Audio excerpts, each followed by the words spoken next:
Halo teman-teman sobat ternak semuanya, berjumpa lagi bersama Kang Roy Official dalam dunia bisnis dunia peternakan. Pada konten kali ini kita akan berbagi informasi tentang bagaimana cara agar pemula itu tidak gagal dalam ternak entok pembibitan. Mungkin bagi teman-teman yang mau memulai ternak entok perlu 3 hal yang perlu dipersiapkan, dimana kita harus menguasai 3 hal tersebut. Kita mengetahui hal tersebut agar teman-teman tidak berhenti di tengah jalan dan pastinya teman-teman bisa berkembang dengan pesat dalam peternakan entoknya.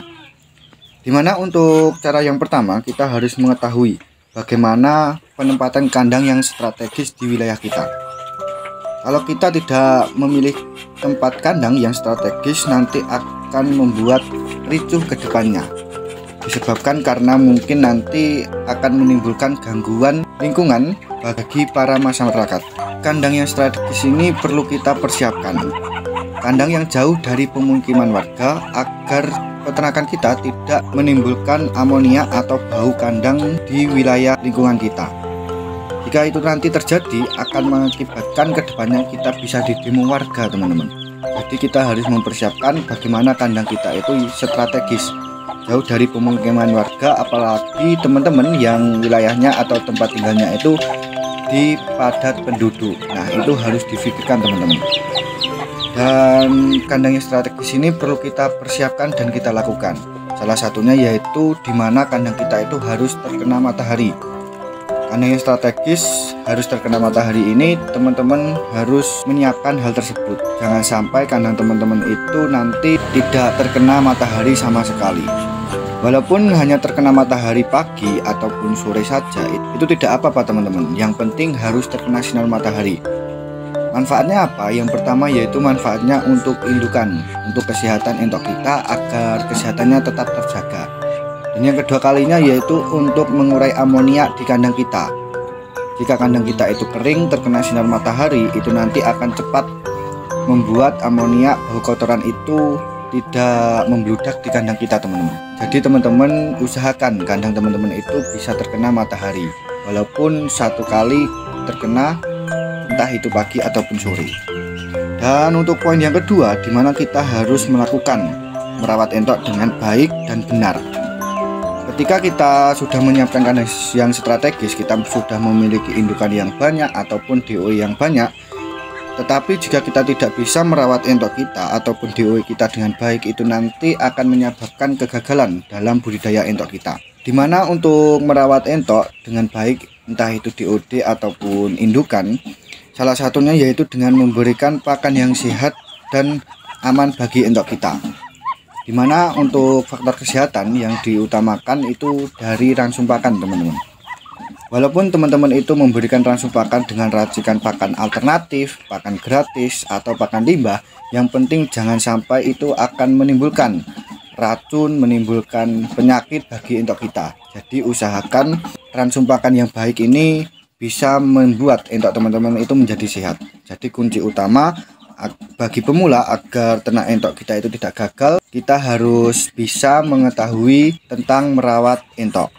Jika teman-teman yang belum mengetahui hal tersebut, bisa dicek di video Kang Roy yang lain. Itu untuk masalah merawat entok indukan ataupun DOE sudah tertera, sudah pernah kita bahas. Dan mungkin yang belum ada bisa ditulis di kolom komentar. Kita nanti akan membahasnya ke depan. Jadi kita akan menjadwalkan apa yang belum kita bahas bagi teman-teman semua yang belum dimengerti. Dimana untuk cara agar ternak entok kita itu tidak gagal, yang terakhir yaitu melakukan pengecekan pada indukan yang sedang bertelur, teman-teman. Nah, ini mungkin sangat minim sekali para peternak itu melakukan bagaimana pengecekan atau mengkontrol kondisi entok kita. Yang pertama yaitu kita harus cek telur, teman-teman.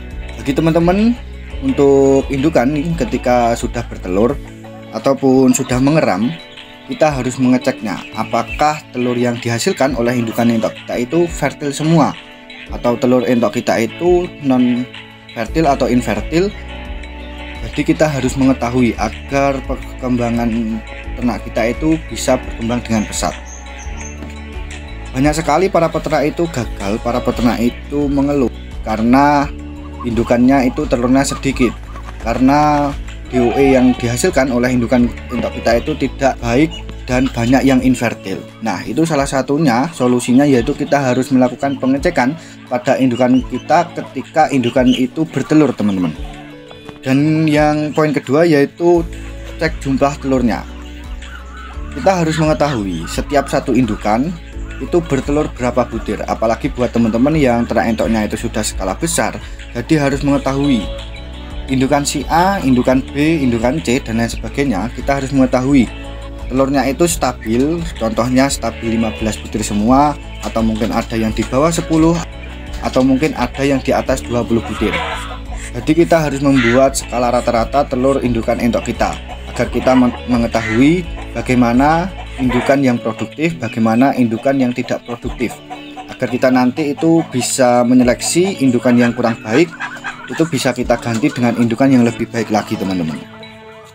Untuk pengecekan ini sangat penting sekali, namun bagi para peternak itu minim untuk melakukannya, karena mungkin hal tersebut sangat ribet bagi para peternak, menambah tenaga, membuang waktu, dan lain sebagainya. Namun jika kita mengerti bahwa pengecekan ini jika kita lakukan dalam budaya entok kita, itu nanti akan memberikan efek dan manfaat yang sangat luar biasa bagi peternakan kita.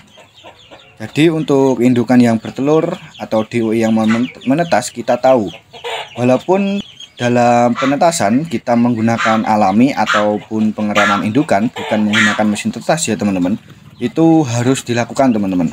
Jadi dulu sebelum Kang Roy menggunakan mesin tetas itu juga kita melakukan pengecekan, entah itu 1 minggu sekali, atau mungkin 2 minggu sekali, atau mungkin jika ada waktu luang.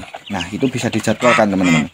Jadi nanti ke depan itu bisa tahu indukan ini baik, produktifnya itu lancar, dan hasil infertil atau fertil dari telur yang dihasilkan itu baik ataupun kurang baik, kita bisa tahu, teman-teman. Entah itu untuk masalah produksi, itu nanti bisa tergantung dari indukan atau pejantan.